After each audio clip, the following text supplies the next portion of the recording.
எல்லாருக்கும் வணக்கங்க. ஜோதிஸ் கிச்சனில் இன்றைக்கி நம்ம பார்க்க போகிற ரெசிபி வாவல் மீன் குழம்பு. அது எப்படி செய்கிறதுன்னு பார்க்கலாம். அதுக்கு முன்னாடி அதனோட பொருள்களை அதுக்கு என்ன தேவைங்கிறத பார்த்துடலாம். வாவல் மீன் வந்து 1 கிலோ எடுத்துருக்குறேங்க. நல்லா கழுவி சுத்தம் பண்ணி மிளகாத்தூள், வரமிளகாய்த்தூள் 1 ஸ்பூன் போட்டு உப்பு போட்டு பரட்டி வச்சுருக்குறோம். ஏன்னா அது குழம்புல போடுறப்போ நல்லா டேஸ்ட்டாக இருக்குது. அப்புறம் மீடியம் சைஸ் தக்காளி 3, சின்ன வெங்காயம் ஒரு 150, அதை எடுத்து நல்லா வதக்கி அரைச்சி வச்சுருக்குறேங்க. சின்ன வெங்காயம் ஒரு 50 தாளிக்கறக்கு வச்சுருக்குறேன். கருவேப்பிலை, பச்சை மிளகாய் தாளிக்கறக்கு, பூண்டு தாளிக்கறக்கு, இது வரமிளகாய், மல்லி, சோம்பு, மிளகு இது 4 வறுத்து அரைச்சி வச்சுருக்குறேங்க. வெந்தயம் 1/2 ஸ்பூன், கடுகு 1/2 ஸ்பூன், மஞ்சள் தூள் 1/2 ஸ்பூன், புளித்தண்ணி கொஞ்சம் நெல்லிக்காய் சைஸு கரைச்சி வச்சுருக்குறேங்க. நல்லெண்ணெய் ஒரு 5 ஸ்பூன் வருங்க. தாளிச்சிக்கலாம். எப்படி செய்கிறதுன்னு பார்க்கலாங்க. இப்போ தாளிச்சிக்கலாங்க. குழம்பு எண்ணெய் ஊற்றிக்கலாம். எண்ணெய் சூடாகிடுச்சுங்க. கடுகு போட்டுக்கலாம்.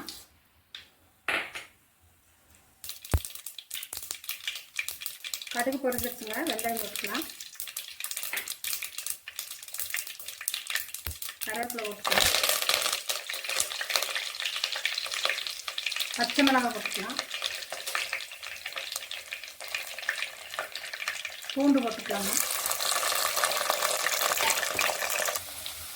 பூண்டு நல்லா வதங்கிடுச்சுங்க. சின்ன வெங்காயம் போட்டுக்கலாம்.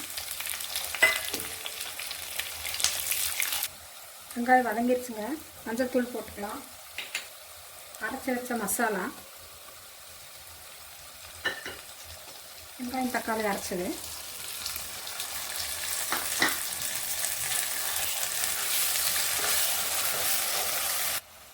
புளிக்கரைசல் ஊற்றிக்கலாங்க. குழம்புக்கு தேவையான அளவு தண்ணிங்க.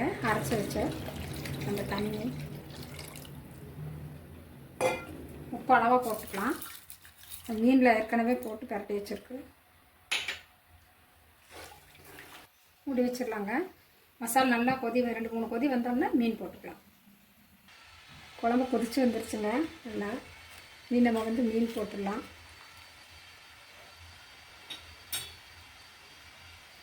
மீன் போட்டு ஒரு 5 நிமிஷம் எடுத்துடணும் குழம்பு.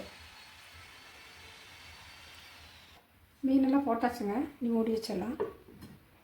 மீன் வந்தோம்னா இறக்கிடலாம். குழம்பு ரெடி ஆகிடுச்சுங்க. மல்லித்தலை போட்டு இறக்கிடலாம். மீன் குழம்பு ரெடி ஆகிடுச்சுங்க. டேஸ்ட் பார்த்துடலாம். உப்பு காரம் எல்லாமே கரெக்டாக இருக்குது. இதே மாதிரி நீங்களும் செய்து பாருங்கள். எங்கள் வீட்டில் இன்றைக்கி மீன் குழம்பு, மீன் வறுவல் வச்சுருக்குறோம். நீங்களும் இதே மாதிரி செய்து பார்த்துட்டு லைக் பண்ணுங்கள், ஷேர் பண்ணுங்கள், கமெண்ட் பண்ணுங்கள், மறக்காமல் சப்ஸ்கிரைப் பண்ணுங்கள். தேங்க்யூ.